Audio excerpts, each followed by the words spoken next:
Kepala Kantor Wilayah Kementerian Agama Provinsi Aceh, Dr. Andes Haji M. Daud Pakeh, kembali melantik pejabat eselon 4 di lingkungan Kementerian Agama Provinsi Aceh pada tanggal 30 Mei 2016. Dalam sambutannya, Daud Pakeh yakin pejabat yang dilantik adalah pejabat yang memiliki potensi-potensi yang sangat bagus untuk membangun Kementerian Agama.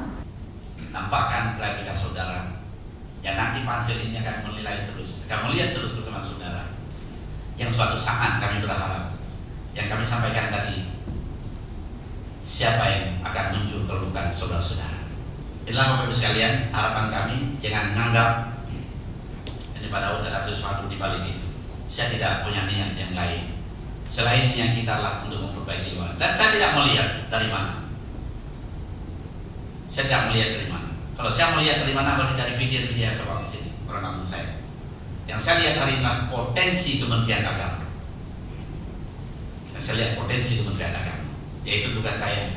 Kalau memang kita ingin melakukan satu perubahan, lembaga kita akan lebih baik ke depan, maka berdasarlah, lihatlah potensi yang ada itu, harus kita manfaatkan.